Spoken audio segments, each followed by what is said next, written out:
Welcome, everybody, to Casting for Two, the podcast with your host, Chris.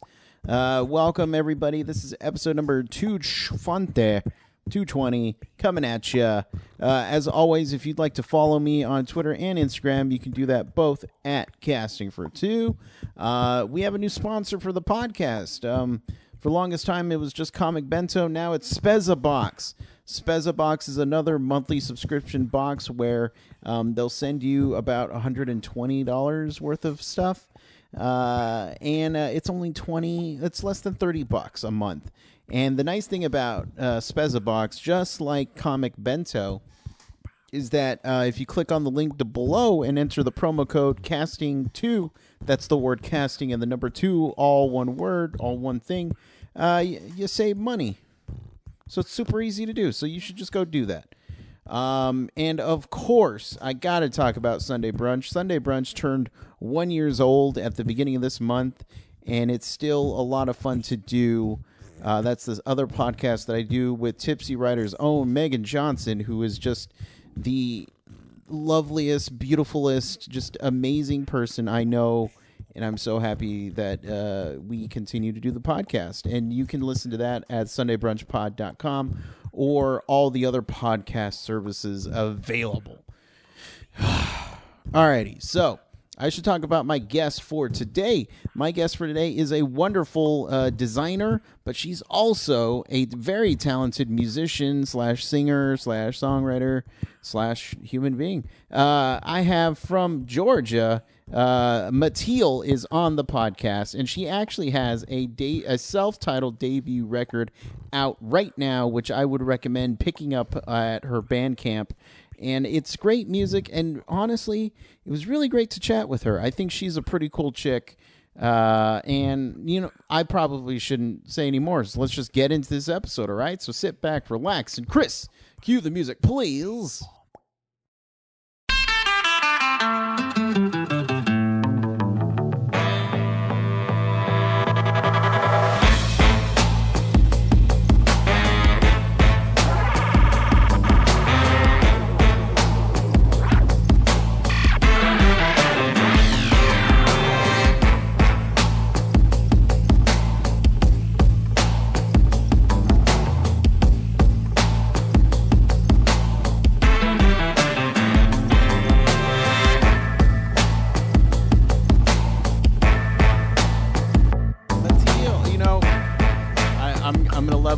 I was afraid of mispronouncing your name, so I'm glad you said it. Oh, yeah. It's Mattiel. Mattiel. Yeah, no, of course it is. Why? Everyone knows that. How is your day going so far? It's good. How's yours? It's not bad. It's been pretty relaxing. It's been stormy where I live for the past couple days, but yeah, other than that, it's fine. Where are you exactly? Sorry. Yeah, I'm in San Antonio. Oh, okay. All right. So. And San Antonio's okay.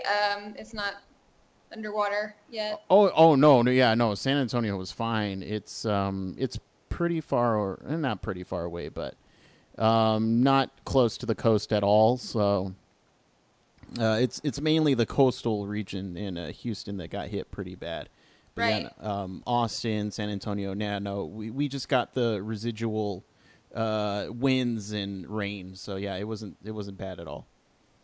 That's good. I went to San Antonio for part of one day in March, and I really liked it. I had never been to Texas before, and I was visiting a designer named James Victori in Austin, Texas, because he moved his he has like a design ranch there that I visited, and then I rented a car and I drove from there to San Antonio, and it was really nice. And I remember Texas culture being like, I would see like fields of exotic animals. Like people have a lot of like African game ranches there, which is really strange. Is that a thing? This is the first I've ever heard. I'm not surprised with having weird animals, but game ranches, yeah, I'm not aware of this. Yeah, I've heard things like there's more more tigers in captivity in Texas than there are in the wild. Oh, geez. Okay. So what you're saying is I could be living next to a tiger and not even know it. Oh yeah, I suppose you could be. I'm not sure about the cities, but definitely between Austin and San Antonio, you got some weirdos out there. Oh my gosh. Yeah, I could. Yeah, no, weirdos, plenty down here. And it's always funny because there is such a shift in, when you go from Austin to San Antonio. I feel like I'm more of an Austin guy, just because I grew up in Oregon. And so I get, it feels at home to me, and then San Antonio kind of doesn't. Yeah. But it is what it is. But yeah. So as you can see, this is a pretty loose show. We can talk about anything and everything, but I want to talk. The most important question that I have. You're from Georgia. You're a Georgian. Yes, I am. My bestest, just told me about the Waffle House. I don't know this Waffle House story, but I think I know what you're talking about. You're right. There's like the first Waffle House ever closed or something. Is that the story? No, the story is that there's a place that exists called the Waffle House, and she says it's the best thing ever. Oh, you don't know? You mean Waffle House? You don't have Waffle Houses in Texas? That is correct. We do not. And she was talking about it, and I didn't know what the hell she was saying. And then she came out that no, it's a franchise. It was just she loves that place. I want to know, because I trust her judgment, but as another fellow Georgian, what do you think of the Waffle House? It's been a long time since I've been to a Waffle House, but it's a great place to go to for breakfast if you're on a road trip or you're not a vegetarian. Yeah, it's just it's very like homey. So you go in and there's a lot of women usually who take your order. A lot of them are old country folk and they're very sweet. And I make sure I tip a lot when I go there. Right on. And what part of Georgia did you grow up in? I grew up about an hour south of Atlanta, in a place called Brooks, Georgia. Okay. Which is a tiny town. It's I think it was established in the early 1800s, and the population's always been pretty small. It's very spread out and rural. My mother bought a farm there when I was a baby, so that's all I remember is growing up in Brooks. Gotcha. Georgia. Gotcha. And did you ever go by the Chattahoochee? Oh yeah, I've been to the Chattahoochee a few times. There are some, they have like in the summer tubing where you can go down the river in an inner tube and float with a beer, Nice. things like that. Nothing wrong with that.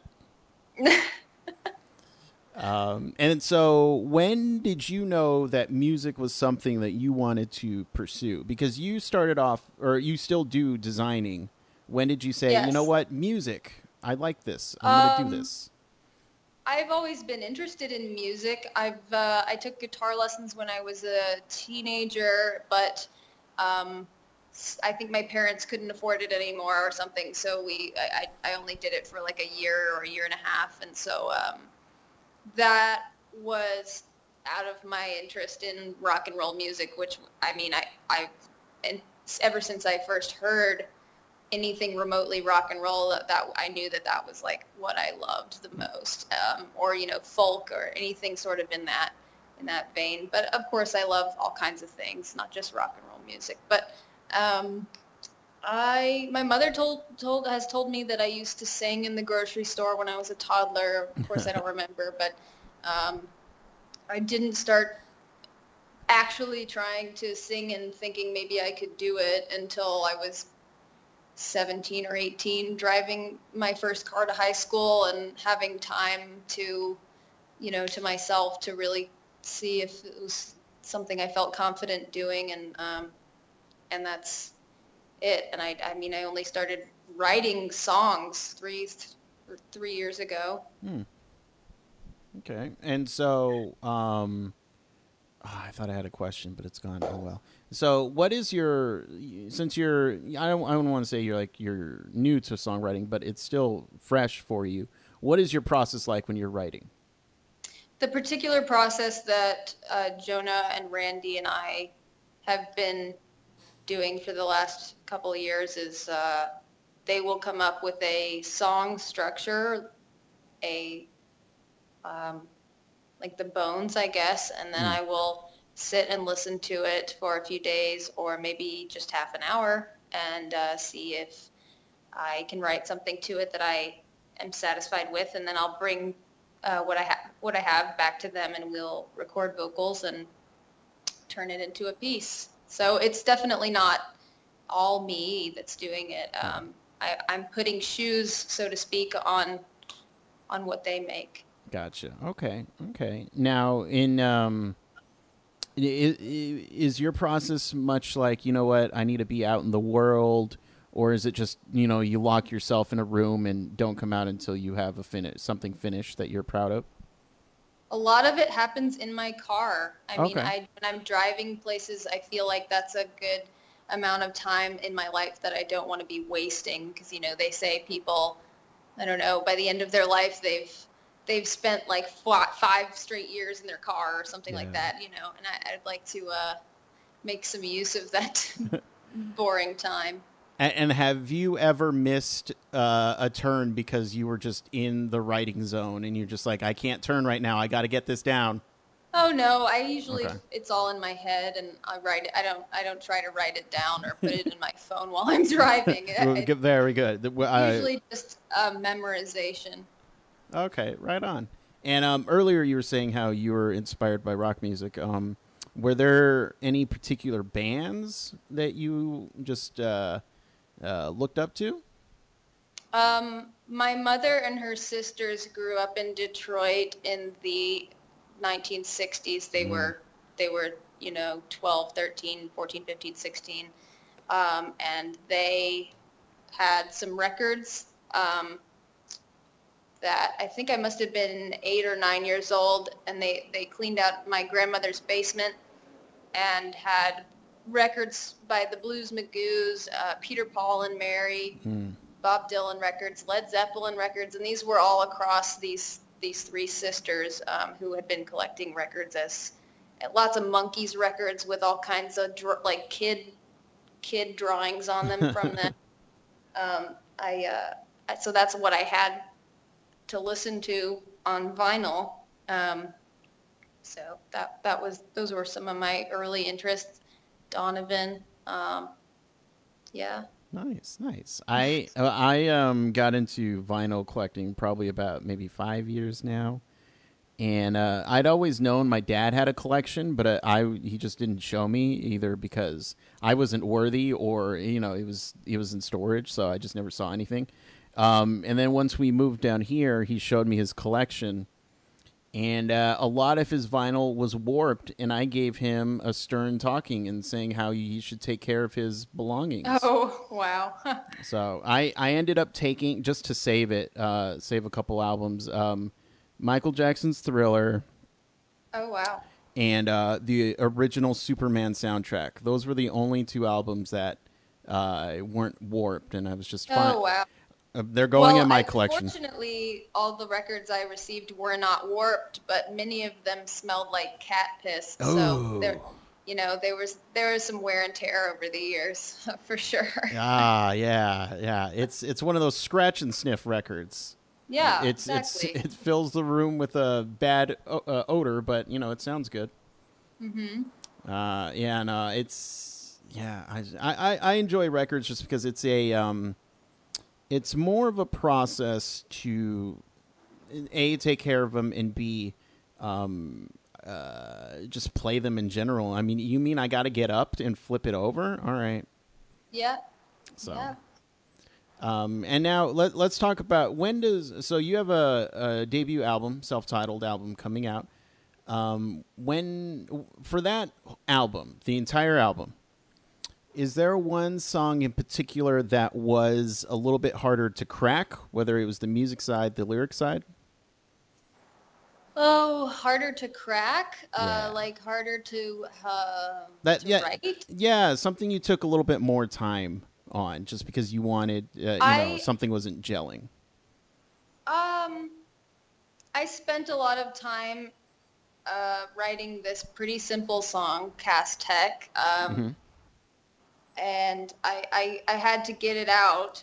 I didn't want to go to sleep until it was done, and I remember one night I stayed up till like 3 or 4 a.m. writing it to make sure it was right because this is a song about my mother's high school in Detroit that she always talks about and she really loved. It was like a special high school for talented artistic students in the arts and sciences, Hmm.